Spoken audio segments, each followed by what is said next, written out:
Welcome to America's #1 Cincinnati-based museum podcast. Meanwhile, at the museum, the show that takes you behind the scenes of Cincinnati Museum Center and beyond. Over there on the ones and twos, we have our producer, Magic Mitch Seifert. Hey. I'm Cody Hefner, your host, and today we are joined by Tim Clothier.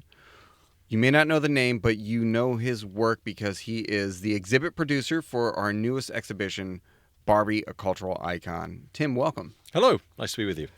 So you flew in from Vegas, Yes, to help install this exhibit. That's what we pulled you away from today. So you're not only the exhibit producer, you are the owner of Illusion Projects. Yep. Which kind of pulled this whole show together, right? Yes. So what would you call the tagline for this exhibition? So Barbie, a Cultural Icon is the exhibition title. And it really is a sort of a reflection of like history and culture from the beginning of the Barbie doll in 1959 all the way through to today. So this is an exhibit about nostalgia. And I think that's kind of really the main theme that we keep coming back to. And I've heard you say this before, and I think it encapsulates it so well. People, when they think of Barbie, they think of their childhood. They think of that Barbie. Yes. Or if they're a parent, they have kids, maybe they're buying Barbie again, but you really lose sight outside of your childhood, right? Yeah, a lot of people don't realize what the brand did maybe after they stopped playing with the doll or after they kind of grew up and weren't really aware of what kids were doing with the doll. So the nice thing about this exhibit is you can sort of find your era. You can find your time and the time at which you were a kid, the time you remember playing with the doll, and then you can see what happened beyond that, you know, what the future was for the brand and where it got to today. And for a lot of people, that's quite surprising because a lot of people maybe, they enjoyed it in the 70s or the 80s or the 90s, but they really didn't really keep up with what Barbie was doing. And Barbie's got so many careers, so many fashions, so many outfits, so many things that she's done over the time that you can then go through and see, okay, what's she doing today and all that, you know, what is the current things and what does it look like now? And you can go and look backwards and say, what were my grandparents playing with when they were playing with Barbie dolls? So we've got all of that, which really gives you a chance to really kind of explore that timeline nicely. I've already heard some really wonderful anecdotes. We had a woman in today. We were doing an uncrating of Barbie #1, which was very cool. We'll get into that a little bit, but she was saying, she goes, "Oh my gosh, I have to take a picture of this. My grandma had gotten this for my mom and then kept it and gave it to me." And I think it was a piece from the 60s. Mm-hmm. And so she experienced it in multiple generations because it had been handed down. And then another woman who said, I never really played with Barbie growing up, but I am fascinated by this exhibition because when you're a kid, when you're growing up, like you said, you see in this narrow snapshot. But then if you think of this as a timeline, as this spectrum that the exhibition is put before you, it's really fascinating to watch the evolution and some of the things that stay the same as well. Yeah. Here's the thing. It's the best-selling doll of all time. Other toys have come and gone over the last, 60 plus years. And this brand keeps reinventing itself. And what's fascinating is you can go through and you can sort of see that. You'll see the 60s version, and you can see how in the 70s it changed. You can see again in the 80s it changes. And not just changing with the fashions of the time, but like the doll itself. You'll see the actual doll change a little bit. You'll see Ken change a little bit. He goes through multiple hairstyles. It's great to sort of see how they kind of reevaluated where they were, took a step back, and then went forwards with a sort of, vision of that time period, wherever it was. And that's one of the most interesting things about the exhibit to me as someone who didn't really grow up playing with Barbies or have a personal connection to them, just to see, this timeline of American history and American popular culture. So, you can see the way we thought about toys in different eras, the way we thought about fashion, the way we thought about representation. So it's just a really fascinating look at our culture. Mitch, didn't you tell me that your dinosaurs terrorized Barbies as a kid? While I said I didn't grow up playing with should. Barbies myself, there was a time where my sister had Barbies and I would play with her, but mine was a dinosaur. So, there you go. Dinosaur attacked the Barbie. Yes. And they were friends. There you go. Even better. But that's what's cool is Barbie. We think Barbie, we think pink, we think girls, but boys' childhoods was inundated with Barbie as well. Yeah. You had a sister who had Barbie. You had friends who had sisters who had Barbies. I think you'd be hard pressed to find someone who grew up and did not play with a Barbie in some way, shape, or form, even if you were attacking it with dinosaurs? Would the dinosaur attack, or was it No, just they like were friends. They would hang out. okay? It's true, though, and I hear stories like that all the time as people come through this exhibit. And that is what is so nice, is you'll get families that will come through and exactly that. The dad will have a story like that about the dinosaurs. And then the mum will say, okay, here's the Barbie I had as a kid. And they'll show their kids, oh, this is what we played with when we were kids. And then those kids can grab their parents by the hand and take them to the other end of the exhibit and say, look, these are the ones we play with today, and here's what we have now. So it really does hit all those points for multiple people and generations and families really, really well. It's the same as parents showing their kids a movie they loved when they were Yes. a kid. Yep. It is, again, trying to recapture that childhood a little bit, but also seeing that spectrum. How did this exhibition come together? Whose brainchild was this? Well, that's a great question. No one single person, I think, for that. So I always tell people I was in the right place at the right time. So I was in a meeting with Mattel about something completely different and not Barbie related. And the idea of a Barbie exhibit came up. And essentially, the powers that be at Mattel said to me, well, we would love to do an exhibit, but the big problem is we don't have a big enough collection of dolls. Mattel does have an archive, but it is not extensive enough to be able to do a full, retrospective museum exhibit. And as they're telling me this, I realize that I have a friend who knows a doll collector with an incredibly extensive collection. So they tell me, oh, we'd love to do this thing, like a wish list, maybe one day we could do it. So then I just said, well, I know someone that has the collection that could probably do this.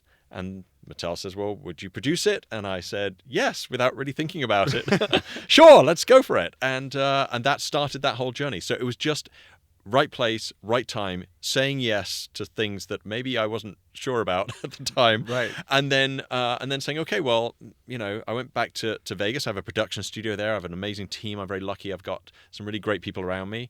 And I said, right, well, maybe we should do this. And as I started to research the brand, I have a brother. So I didn't grow up with a sister. I didn't have many people around me. I was aware of the brand, just like everybody else, like I talk about. I was aware of the brand, but I never played with Barbies.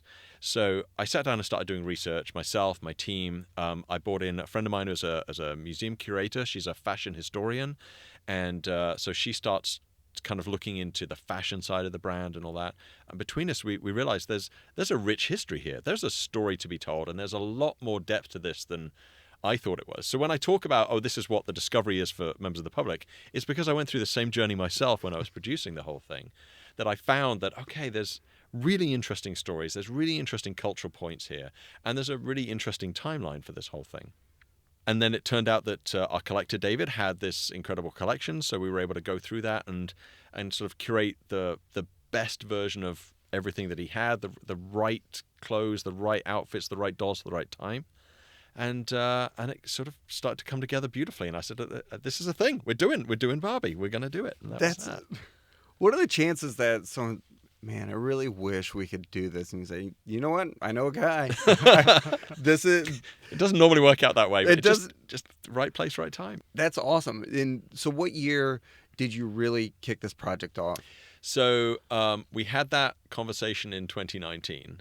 And then a little something happened in 2020 that kind of delayed things a bit, as I'm sure you can imagine. All the calendars just skipped ahead of you. Yeah. And what happened was, because we were in the middle of COVID and everything else was shut down, at one point, probably mid-late 2020, I said, you know what, if we're all going to be in our offices or working remotely, now's the time to start really pulling this exhibit together. So I put the whole team together at that point and said, right, we would do these weekly Zoom calls and kind of slowly work our way through the history and all the details to do it.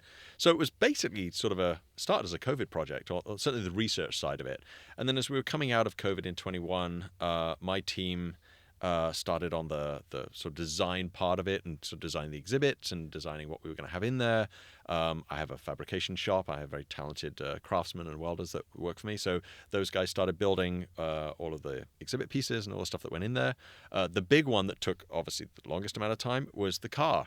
So there is a full-size Corvette in this exhibit, and it is a Barbie 1984 Ultra Vet. It is mirror pink.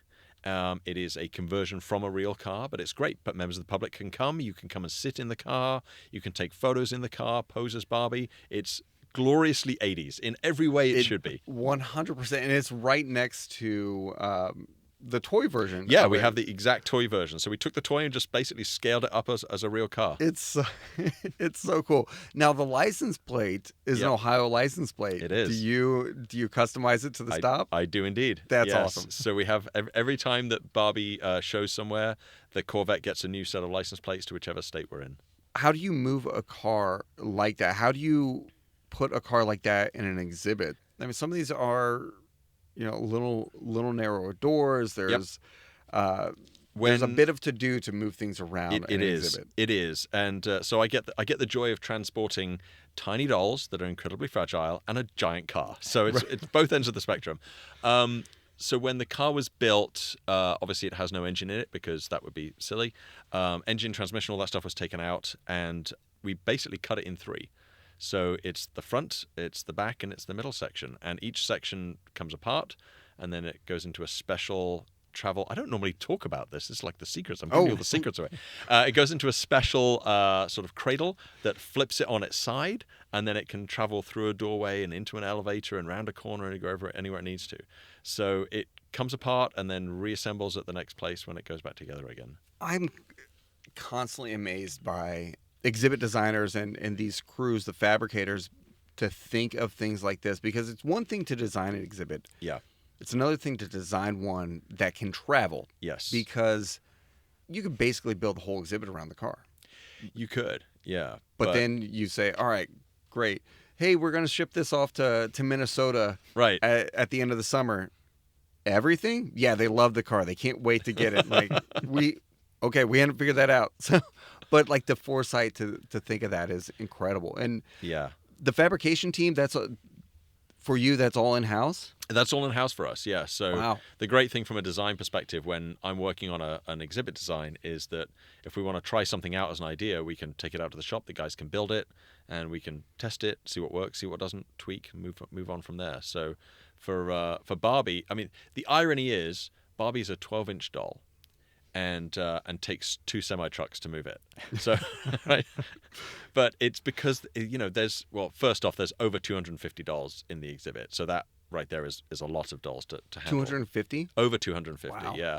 And then including all the artifacts, we're well over 300 between the life-size dresses and the prop pieces and all the other stuff. So it's no small feat to just transport this from one place to another. So I wanted to make sure that every venue that it went to could have everything. I didn't want to have to cut things out, particularly the car. I didn't want to have to take things out because, the venue's got the doors too small, they can't get it in. So it was really important to me that everyone got to enjoy the full experience, which is why so much effort was put into making sure that car would fit. And I just had it on the 4th floor in New York. So it was really? It was on a 4th floor. They had a bet going that I couldn't get it there, and I said, "Oh, just watch me. You think I can't put a car on the 4th floor? Oh yeah, I will." So yeah, it's been all over the place. And the fact is, though, particularly here at this venue, what's really nice is you've got a wonderful space. The in-house team here have done a great job of kind of setting up the walls and theming it out and making it look beautiful. So I think that Barbie really comes alive, not just with the touring exhibit elements, but also the in-house stuff that's been added to it to make this look, as a fully immersive exhibit. I mean, it's beautifully produced here. I think it's, you guys should be super proud. It's probably one of the best versions of it we've had. It looks gorgeous here. I'm really proud of it. You've heard it here first. That's on record. So it does look beautiful, and it's interesting. The first exhibition I worked on when I joined the marketing team here was a Princess Diana exhibition. Oh, yeah. And they're like, her wedding dress is in there, this 27-foot train. It's incredible. It's all, and then there's this outfit. Do you remember this outfit? It's beautiful and all this other stuff. And I'm thinking, how am I going to get myself amped up to get other people excited about this exhibition? And I walked in, and I was surprisingly emotional about it. Mm-hmm. I was awed by the things that were in there, but then I felt very touched by the different components. And this exhibition, again, as we were thinking about it, as we were planning for it, I'm like, Barbie, that's gonna be a lot of fun. You walk in, and it's a little overwhelming because it's not just fun. It is a lot of fun, but it's so detailed, and there's so much depth to it because it's not just a collection. It's not just here's that version, here's that version. It's that evolution of the doll that sort of mirrors, but also starts to get ahead of where society is Yeah. at the same time.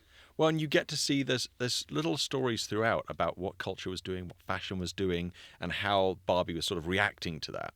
And one of the things that's really interesting about that narrative, which we kind of created as a theme that runs throughout, is that at the very beginning of the show, you start in the 60s, and you can see, okay, this is what, Jackie Kennedy was wearing as the first lady, and here is Barbie wearing the same dress. Yes. And so you see these things, and it progresses into the 70s, and the 80s the same thing. But what's really interesting is when we get to the 2000s, you now get fashion designers who are copying Barbie and doing their fashion design based. So she's now flipped the narrative. She's become so culturally important that Barbie's become the cultural thing that they're copying to create the fashions, as opposed to Barbie copying the fashions from the culture. So you see it start one way and flip by the time it gets to the end.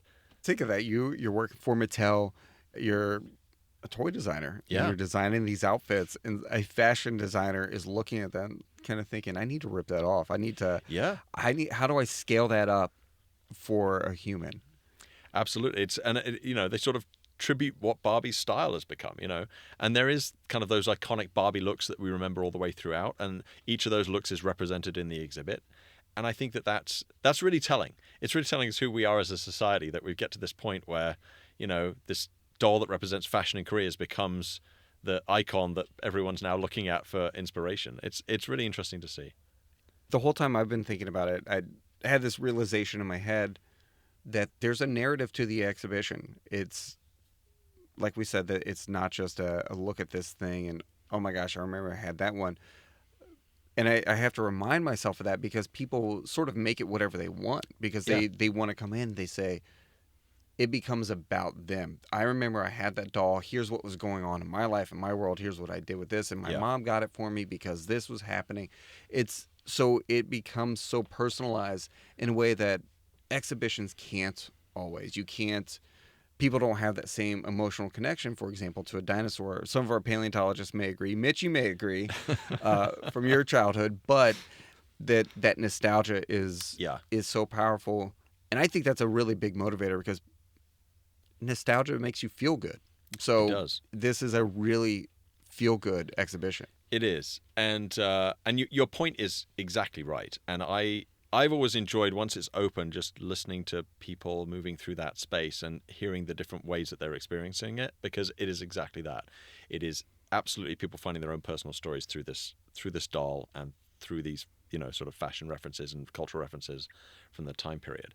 And it's what we always hoped for when designing it and producing it, but you never know until you kind of put it all together if it's going to work. And it's been working really well in that respect for a long time now, and I'm extremely grateful that that's what my team ended up creating and what we ended up creating and where we got to. So as you've been walking through and seeing people enjoying the exhibit, I know there's a lot of photo ops. Have people been coming dressed up in costume? Oh, that is a thing. Yes, they do. Yes, they often come dressed up. So I love it. Yep. Tim keeps looking at me for some reason. And that's a nice outfit you're wearing today.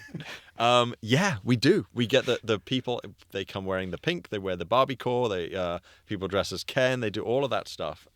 And that, it really is, it's a testament to the fact that Barbie's such an icon. I think that people want to come dressed up and they want to come and do the thing. It's fun. It adds another layer to it, I think. Prior to this exhibition, was there this sort of full retrospective of Barbie, or looking at Barbie, or kind of looking at society through Barbie's lens, or vice versa? Or did the exhibition sort of pioneer that? We sort of did, yes. So Mattel had done 3 previous exhibitions really over the last, 10, 15 years. There was one in South Korea, one in Italy, one in Paris. They were beautifully done exhibitions, and they did show the doll throughout the years and things like that. But nobody really picked a narrative other than this is Barbie and this is the doll. And where we differed in that was exactly that. We're saying, okay, there is a cultural story here, not just a doll story here to be told. So marrying those two together is the first time anyone had done it. So yeah, that's sort of where we started and where we got to. And I think it gives it a bit more of a depth to the exhibit. You're not just looking at, as I like to say, a gratuitous display of dolls, right? You're actually seeing dolls with a reason, a story, a narrative, and something you can connect to. And I think it's worth doing. It's only worth doing if it can be something like that. What is it like traveling these dolls. We did the uncrating Yep. for Barbie #1, the doll from 1959, and you mentioned as you're taking it out of the box that it was missing a shoe. Yeah. And so you had to go to your bin of shoes. You just travel with this like bin of shoes, these bin of accessories. Yes. So we travel with many spare accessories. Barbie #1 shoes are very specific, so I travel with extras and spares for that. Also, so shoes are a whole thing. Yes, I have a bin of shoes. I also have bins of spare clothes and spare parts and things like that because they're very tiny. Yeah. And also, a lot of the dolls have got little tiny props with them, especially the early stuff. These days, not so much. But the early outfits, particularly the original 22, there's 22 outfits to expand on that. And they've got tiny props. So they'll have like a little wooden spoon, or she'll have a little, one of them has a little fishing rod. That one of them has a tiny glasses case. There's all little tiny props. So easy to get lost. So Yeah. those that we can get spares of, we can. The others that are incredibly rare, we keep them, very, very safe and protected all the way as we tour. What I'm excited about is people to walk in and point out the accessories that went missing. Yes. Because I remember growing up, we had toys, and it was, this action figure was supposed to have 2 of these things, and never did. No. To the point where you're not even sure if it came with 2. Yep. You've only ever seen 2 when it's in the box in the store, and you go home and it's gone. And that's what's amazing. Was one of those original outfits, did it have earrings? It looked like there were these tiny little, Yes. like, gold balls. Yeah, they're all the things I call the back of the couch props, right? They're the Yes, things that went down the yes. back of the cushion so you can never find them. So, yeah, they are incredibly tiny. Things like earrings were accessories. So when Barbie launched, they launched the original doll, and then so you would buy the doll, and then separately they would buy outfits so you could dress your doll up. And it launched with 1 doll and 22 outfits. So we have all 22 outfits on display, complete. And this is the first time a museum exhibit has had all 22 together, including all those tiny accessories, which is things like earrings, necklaces, like I say, little miniature purses, all sorts of things. The rarest one we have is there is an outfit called Roman Holiday. And Roman Holiday included a small round compact. It's smaller than a dime. So it's a little round gold compact. It would hinge open, and it actually works. It actually hinges.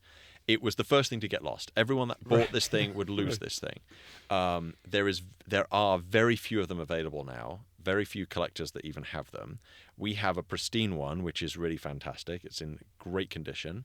And it's right there on display. And there's a little sign that calls out. You can take a look and see how incredibly small that is, and realize that if it was your toy, you probably would have lost it down the back of the couch. Is Mattel seeing this and be like, oh my gosh, we've not seen this in 60 years? There were people at Mattel that had never seen some of these artifacts when we got hold of them. So that was really neat, for them to see it all as well. But Mattel is involved, so they do come in kind of the final stages of install and setup. What are they looking for? What are they doing? So when the exhibit was put together, all the dolls in the exhibit have to look great. It's Barbie. Her hair has to be done. Her clothes have to be perfect. And there is a team that work for Mattel called the styling team, and their job is to style Barbie. They do her hair, they do her clothes. So whenever you see Barbie on Mattel's Instagram or on television or a YouTube video that Mattel have produced, styling team would have styled that doll. They would have made it look perfect, so she always looked perfect. So all the dolls in our exhibit were shipped to California, and then the styling team spent over a month going through every single doll, making every single doll perfect. And then they get very, very carefully packed up and moved to each museum that we come to. And when they arrive, we then set them all up, and then we go back through again, and Mattel's team flies out, so they'll be flying 2 people out next week.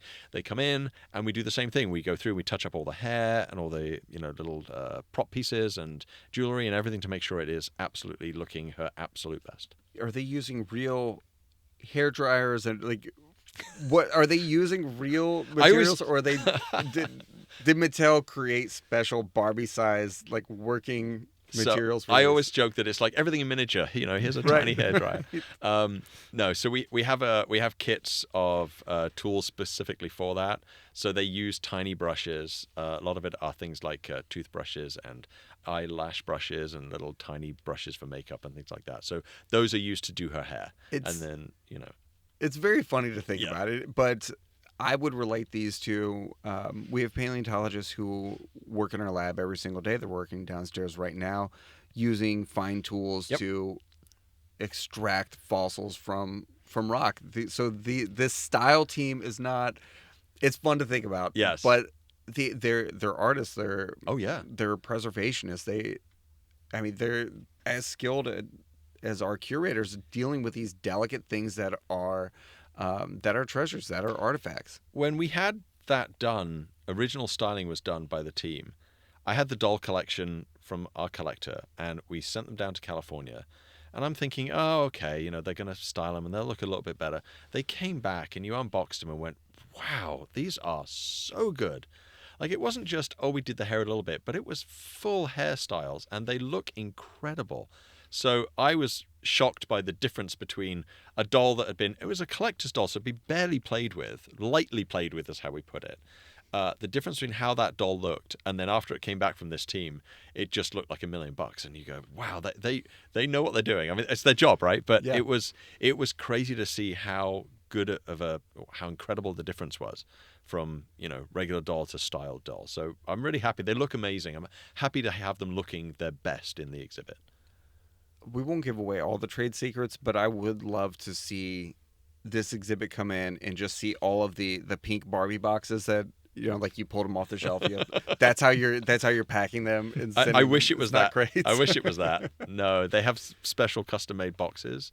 They actually travel now in ATA flight cases, so they're all custom-made cases that cost tons of money to do, and they travel in these special boxes, and it's all racked out that fits all the different dolls in it, and they all have a specific place to go, so we know who's where and what they're doing and make sure nothing gets lost or misplaced. And Barbie #1 travels by hand, right? Yes, I fly with her and she has to come on the plane with me, meaning I have to go through TSA every time. I've only been pulled once for Barbie, and the TSA agent was incredibly respectful, really, really good. Asked what was inside. I had to sort of explain the whole thing. You can't just say, oh, there's a Barbie doll in there. Yeah. What? It's the Barbie doll in there. So she was really good about it, but they did indeed want to unpack and check it out and make sure she was what we said that it was. So that was an experience. That was a TSA moment.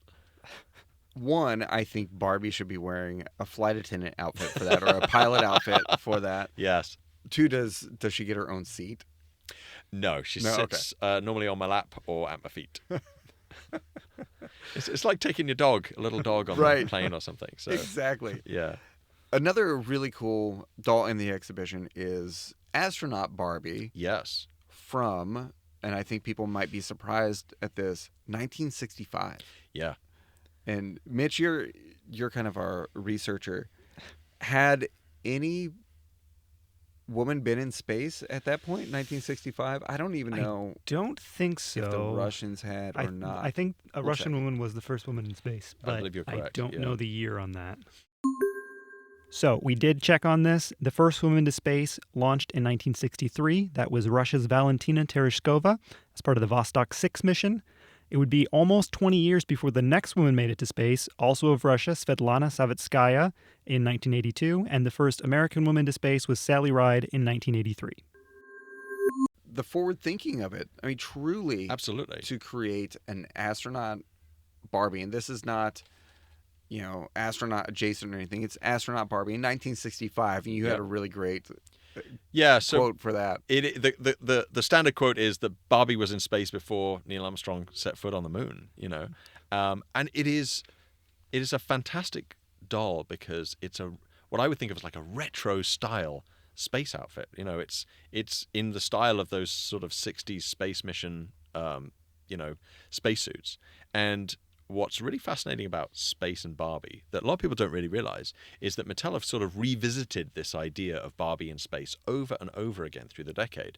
So we have a whole section in the exhibit that really does show off the progression of this Barbie in space concept, and that they keep going back to it. And you wouldn't think for Barbie's careers, you would think of, I don't know, like a vet or a nurse or a doctor or a school teacher, things like that. And you would forget the fact that actually astronaut rates pretty high on the list of careers that Barbie's done.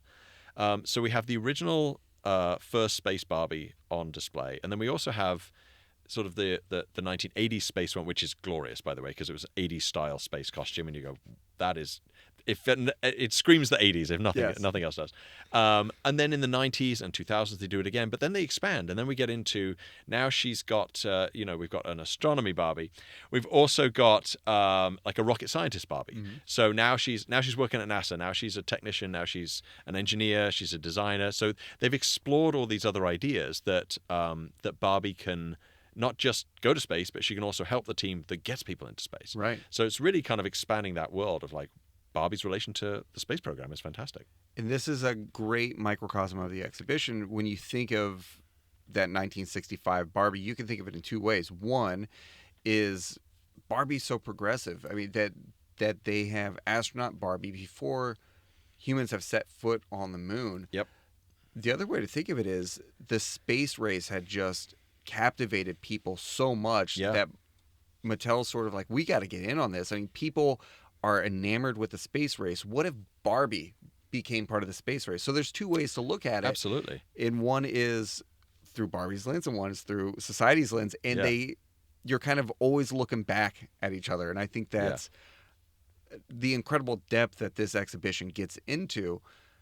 So it's fun because you can, if you just want to come in on nostalgia, you want to see things that you remember as a kid and other things around that.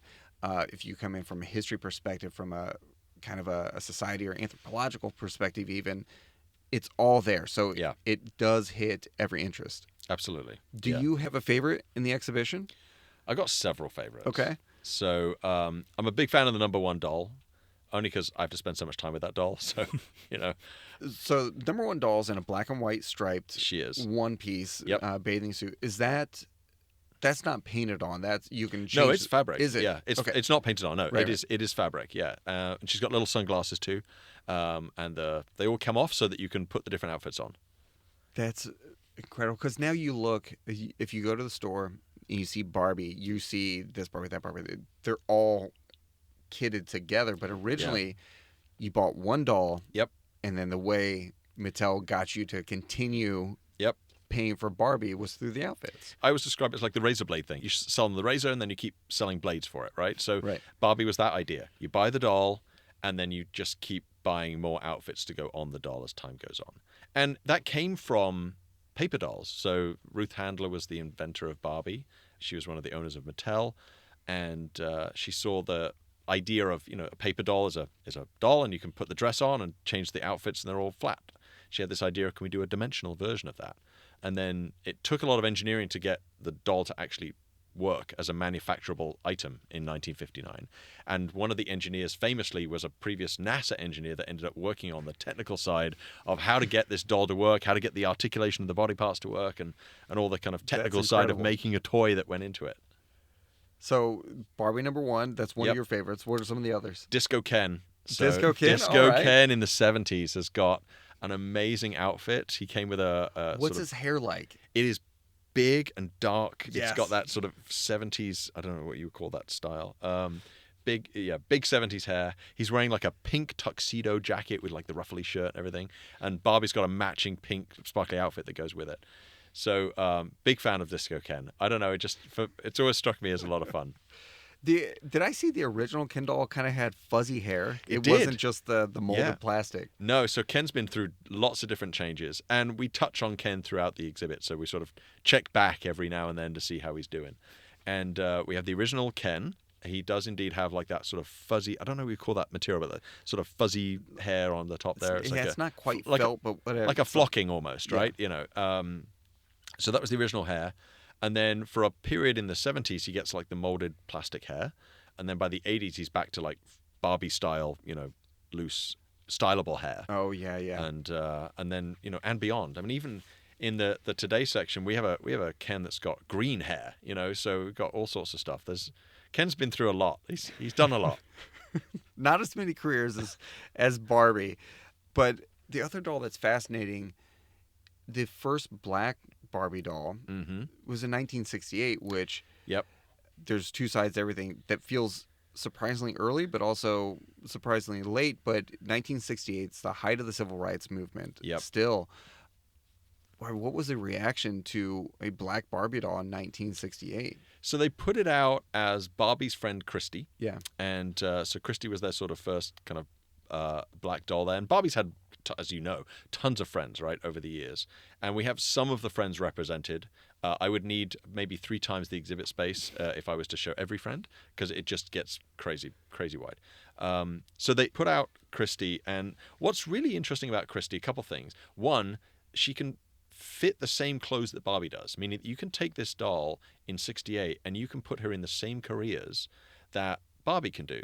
So there was no difference between if you were playing with the black doll or the white doll, you could do anything you wanted with either. So Wow, it really yeah. kind of encouraged that idea of inclusivity and the idea of imaginative play, which is really what a lot of that, is about.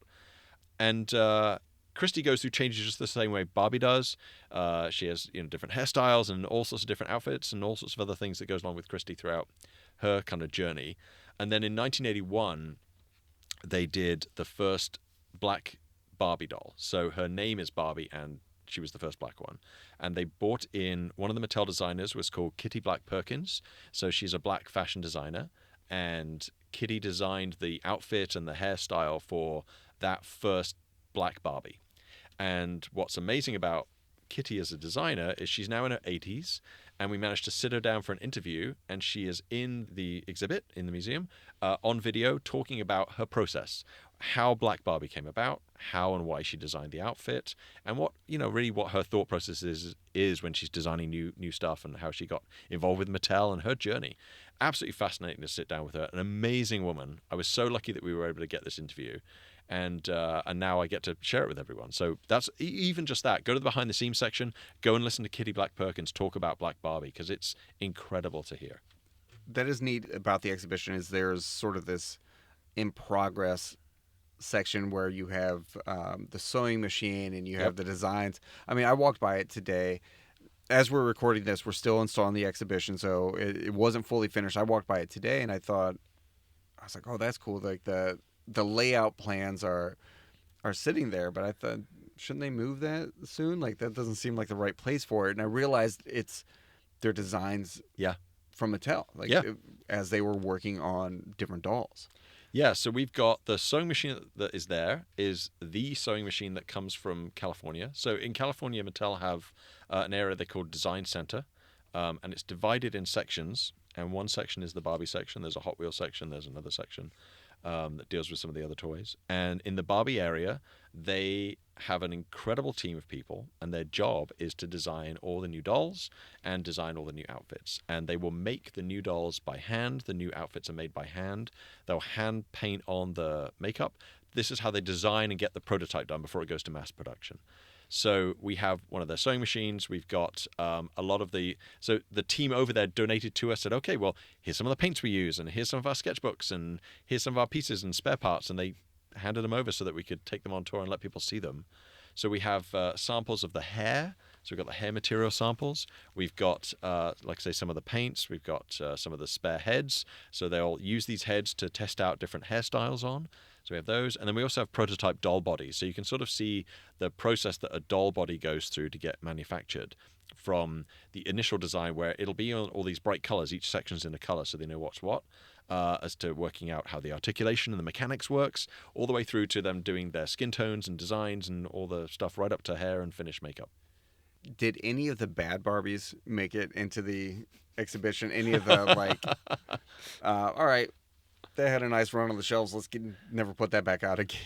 Any of the failed Barbies, so to speak. I don't know that we have any failed Barbies. I think we had a large discussion about whether we should include McDonald's as a career in the 1980s. Really? Yeah. Well, I think it was in the 1980s, McDonald's was a career. Currently in today's society, it holds some weight as to whether it is or is not a career, if it's a part-time job you should do, or if it doesn't really, pay enough to work at, But in the 1980s, that was a desirable career. Like, people wanted to go and work at McDonald's. And the 80s was a time where they were putting out all these different careers for Barbie. And one of them, they made a big deal about, here's McDonald's Barbie. And she's wearing the outfit from the 80s, the McDonald's outfit. And Barbie went and worked at McDonald's. That was a cool thing to do back then.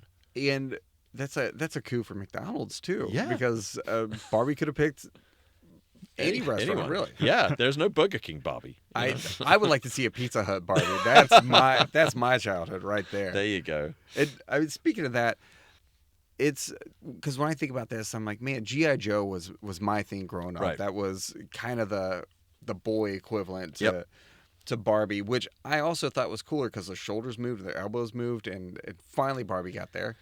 But thinking of GI Joe, it doesn't have the longevity No. of it. I think it definitely changed, and they kind of found their niche, but it doesn't have the staying power, right? It doesn't. And what Barbie does have is obviously she's reinvented over the years, but also it's now at a point where you've got two markets for that. There's the kid doll market, and then there's the collector market now. And the collector market have a whole range of dolls that are made by Mattel specifically for them. It's not made for kids to play with. They are made for the collectors. So we have some of those in the exhibit. The two main sections, I'd say, were the Bob Mackie dolls. So Bob Mackie is an incredible fashion designer and designed some Barbie outfits that are ridiculously intricate with tiny beads and feathers and pieces all over them. And they are works of art just from a fabrication standpoint, to just look at those and say, wow, that was not only made, but made at a level that you could sell to a collector's market. So Right. not just if it was a one-off, you'd say, okay. But these were produced as dolls. I mean, they weren't cheap, but they are produced as dolls. And so they are absolutely gorgeous. There's three beautiful examples of that in the exhibit. And Bob actually got involved and chose which ones he wanted us to show. So they are his choices. That's cool. That's And great. then we also have the Silkstone collection, which is really a collection. They look almost like porcelain dolls. And they're a collection of highly designed, beautiful fashion dolls. The designer is Robert Best. And he did some beautiful kind of over-the-top looks for Barbie. Robert's also interviewed in our behind-the-scenes section, so also go and watch Robert's interview. It's really interesting. So there's a lot of there's that section there. That's a whole nother story. We could have done a whole exhibit just on the collector dolls. You know. That's a good segue. What's a toy from your childhood? Is there a toy from your childhood that this exhibit's kind of got you thinking, I would love to do something around that? There is so many toys. I was a big Hot Wheels kid. Yeah. Yeah. So that's something I think at some point might re-emerge for us down the road. You know, and there's a lot of other toys out there, and I think if we're doing it in a museum, it needs to be something that has got the staying power, has got the recognition, has got all those kind of bits going to it, and has a story that's worth telling. So showing toys for the sake of showing toys was less interesting to me. Right. But showing toys that get people talking, or people are already talking about, far more exciting. Mitch, what would your toy exhibit be? It might be dinosaurs. Yeah. Just like the plastic dinosaurs, All kinds really, but specifically the Jurassic Park toys. Oh, nice. the big ones. Oh, yeah. I don't know if you could build a whole exhibit around Jurassic Park toys, but I'm sure you could build a whole exhibit around dinosaur toys. So Lego's another toy that gets talked about a lot because it becomes very ubiquitous, and people never really grow out of it, or they grow out of it and they come back to it. It's something like Yep. they grow out of it as a kid, but they look at it and they're like, when I have spending money, Oh yeah. I'm coming back for you.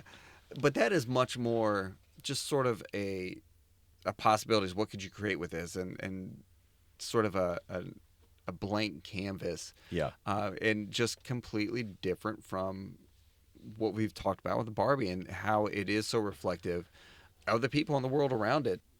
Do you have a favorite era of Barbie? We know you like Disco Ken. There you go. But is there a just a section, an era of Barbie, and you're like, man, they were throwing heat with this one. They were, I grew up as a kid in the late 80s, early 90s. So I'm particularly drawn to some of the 80s stuff. So Mattel put out a sort of a pop group, if you will, of Barbies called Barbie and the Rockers in the mid 80s. Really? And Barbie and the Rockers had the most insane outfits. One of the Barbies is wearing a shirt with a sort of giant picture of Ken's face on it. Like, it's fantastic. So I kind of love the 80s stuff, but mainly because it's so hilarious to me. It's hilarious because it's exactly the cliche of what you think of the 80s looking back now. But I mean, we weren't wearing that stuff as kids, but Barbie was, you know. So yeah, I'm a particular fan of some of the ridiculousness of the 80s fashions that thankfully I didn't wear much of, but Barbie certainly did, and Ken definitely did. So So, I think those, for me, I get enjoyment out of that era because I think it's pretty fun. What role has the Barbie movie played in this? Has it increased interest or attention, or has it sort of skewed it in a way that people kind of walk through the exhibition and are like, where are all these components I saw from the movie? So I think it's fascinating how fast the public's perception of that brand either changed or reinforced, depending on who they were. So we had already launched the exhibit before the movie came out, and then, sort of kind of everything changed a little bit when the movie released. When a movie comes out, especially, I knew it was coming. Everybody did, but I was sort of hearing the Mattel side of it. Okay, we're gearing up to it. This is what's going on. Some of the people that worked with us at Mattel on the exhibit also were working on the movie. So, I'd say, oh, how's it going? And, you'd sort of hear, well, we think it's going great, but we're not really sure. So, we were all bracing ourselves saying, well, this could go very well, or this could sort of be a flop or a nothing thing, and that's the end of it, and on we go. Obviously, it turned out to not be a flop, thank goodness, and it turned out to be this amazing moment where I think the difference was that it reawakened the brand for a lot of adults that had kind of dismissed it, and then it sort of changed the kind of cultural feeling about this brand with a bit more of a loving nostalgia than maybe it previously had. So for us, this has been fantastic because it encourages people to come. Right. So that we can tell them the story. I've been dying to get people to come and see it and learn the story. And people may have had an interest or maybe a dislike of the brand previously. And the movie really kind of reshaped the way that narrative was, right? So we were all extremely happy. It was amazing when the exhibit was open during the Barbie movie. It was lines out the door. I mean, it was absolutely crazy, and that's continued. I mean, we're a few years on now, and people still talk about the Barbie movie. And what's great about that movie is that it contains so many Easter eggs around that brand because there's so much to pull from. And you maybe don't realize if you watched the movie previously and didn't know the brand particularly well, but as you look at the story throughout the museum exhibit, we talk about a lot of those Easter eggs. And if you learn some of the stuff that's in the exhibit, I encourage you to go back and watch the movie again, because you'll then see, oh, this and that's there and this is here, because it's all in there. So it's great to see how those two things have married together. I think a lot of Barbie fans probably grew up in the 80s and 90s, and so you may also get the pop-up video reference. The exhibition sort of serves as the pop-up video to the film, where Sure. When you watch the film, again, after you see the exhibition, that's the key. Yes. These things will pop into your head. As people are walking out of the exhibition, what are you hoping that they're taking away with them? I'm hoping that everyone's taken away some facts about Barbie and maybe even about cultural movements in the time periods that they didn't know before. I think there's a real easy opportunity to learn something and find and surprise yourself with something that you just weren't expecting. And that has always been my hope, is that people would leave and say, God, I really thought I was just going to come see a bunch of dolls. And actually, I've learned this, I've learned that. That was really fascinating. I saw something I didn't expect to see. And I think there's enough things in there that everyone, no matter who you are, will find something that you weren't expecting. And I encourage people to go for that very reason. Go find something unexpected about Barbie that you really didn't know, because we've got it and you'll see it. I think the exhibit is a toy exhibit. It's a history exhibit. It's a fashion exhibit. It's kind of got a little bit of everything. The last question, we ask this of everyone before we let you go. Are you familiar with walk-up music? Baseball season's back. Players will always come to the plate with a walk-up song. If you had a walk-up song, what would it be? Wow. And is Barbie Girl by Aqua too on the nose? Or I would probably do that for the laughs, if nothing else. It's either that or I would get Darth Vader's Imperial March from Star Wars, and then that would probably my team would probably think that was more appropriate. Well, that leads to another iconic toy line and toy brand that's near and dear to our hearts in Cincinnati. So Brilliant. it's not a bad choice. Yeah, there you go. Awesome, Tim. Thank you for joining us. The exhibition is incredible, so we do encourage you to come visit it. It's everything you said, Tim. Just us experiencing it briefly here as we're preparing to open it, I think it nails every aspect you're hoping people get out of it. Thanks. It's been my pleasure and a lot of fun doing it. Thank you all for listening to Meanwhile at the Museum. We really hope to see you here at Barbie, a cultural icon. If you liked what you heard, please rate, review, and subscribe. And again, please come see us in real life. Visit cincymuseum.org for the latest reasons to visit and to get your Barbie a Cultural Icon tickets. Thanks for listening. We'll catch you next time.